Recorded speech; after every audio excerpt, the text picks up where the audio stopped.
We think we remember what we learn. But most of what we know quietly slips away. The strange part? The harder we study the way we're told, the less of it our brain truly keeps. You've felt this before. Reading, highlighting, cramming. Only to forget everything when it mattered most. There's a hidden pattern behind why memory fails, and why the methods we trust are quietly broken. Make It Stick reveals the simple shifts that turn fleeting knowledge into lasting mastery. This is beyond the books. And here's the deeper truth behind Make It Stick. By Peter C. Brown, Henry L. Roediger III, and Mark A. McDaniel. Most people think learning happens when it feels comfortable, but real learning only begins the moment it doesn't. We like to believe we remember what we study. We like to think that understanding something once means we know it. And we trust that if a lesson feels easy in the moment, it will stay with us. But the mind is not a camera. It doesn't take snapshots. It doesn't store knowledge like files in a cabinet. It learns in whispers and effort, through the quiet labor of struggle. The memories that last are the ones you wrestled for. When you meet new information, your brain doesn't just store it. It tries to build something. Connections, threads of meaning in a hidden web.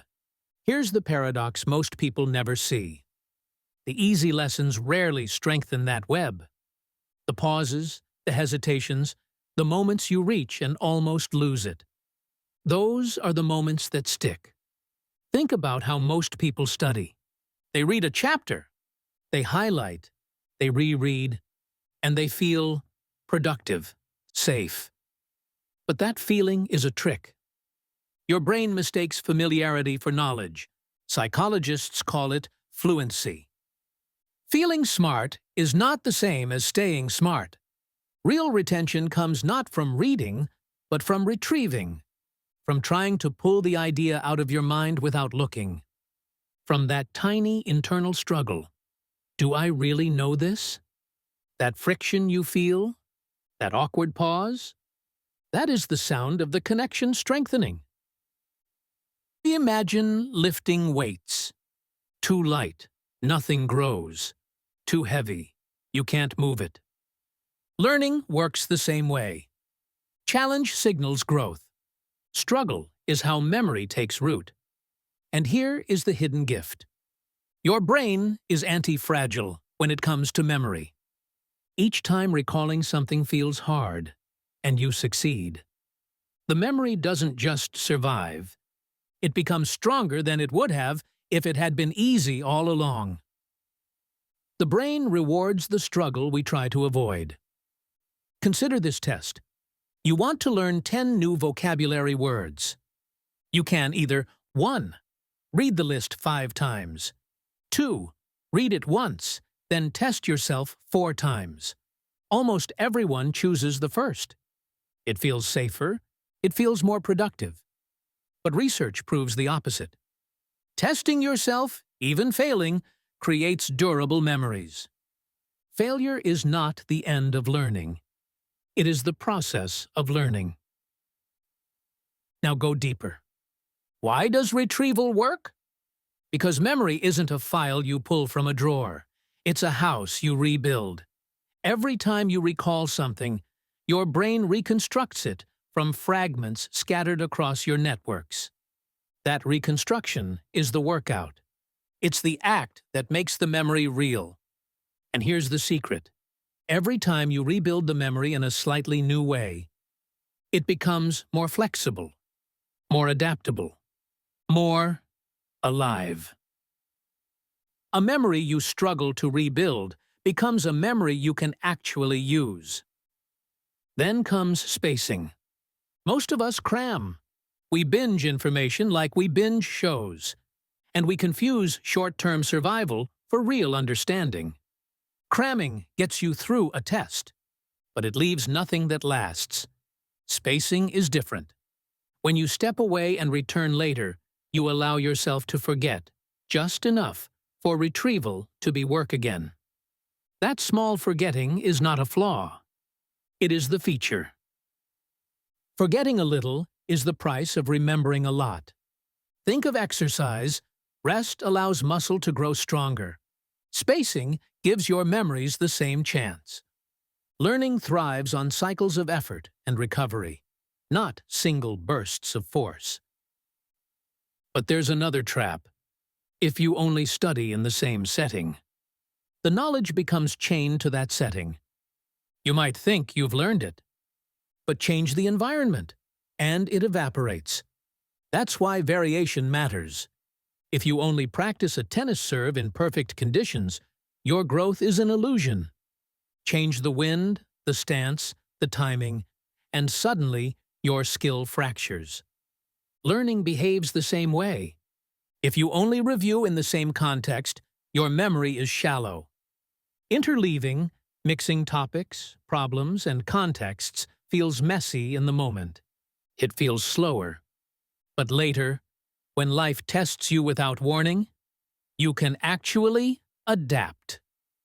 Mastery is not how much you know in silence, it's how much you can use in motion. Here's the system in motion. Effortful retrieval strengthens memory. Spacing creates the forgetting that makes retrieval meaningful. Variation makes knowledge flexible, not fragile. Interleaving builds the skill of discrimination and adaptation. Together, they create learning that endures. Then comes elaboration, the art of making knowledge truly yours.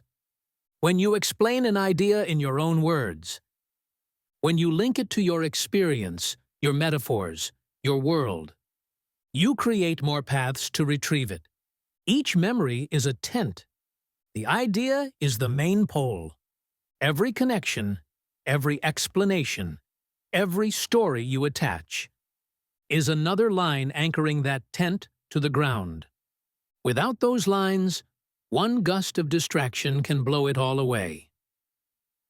Passive learning feels safe because it asks nothing of you, but it leaves your mind full of tents with no anchors.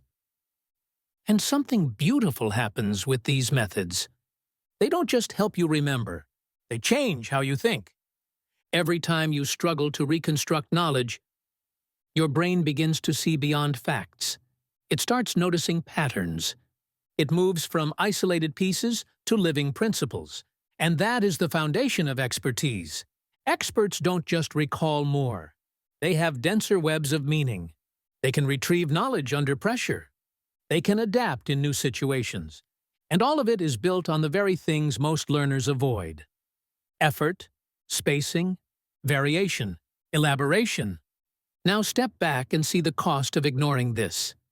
If you rely on rereading and cramming, you feel confident in the moment. You feel fluent. But that fluency is fragile. Weeks later, when life calls on that knowledge, you reach for it, and nothing answers. Illusions of learning are more dangerous than ignorance, because they hide the emptiness until it matters.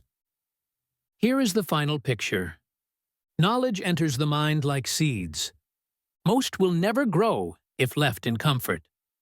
They only take root in struggle. They only grow when revisited over time. They only become strong when the winds of variation shake them. Each retrieval is a root. Each elaboration, a branch. Each spaced effort, a burst of sunlight. And over time, that seed becomes a tree. A living structure of understanding, weathering the storms of distraction and forgetting. Bearing the fruit of knowledge you can actually use. True learning is not the act of storing information. It is the act of slowly becoming someone who cannot forget. What you remember isn't what you read. It's what you wrestle with. Before today ends, take one idea from this book and teach it in a single sentence, out loud, to yourself or someone near you. That moment of retrieval is the first brick in a lasting memory. Comment the sentence you chose below. Let's see the lessons you're making stick. Like this video, subscribe to Beyond the Books, and if there's a book you want to truly understand, tell us in the comments. Because here, we don't just read books, we become them.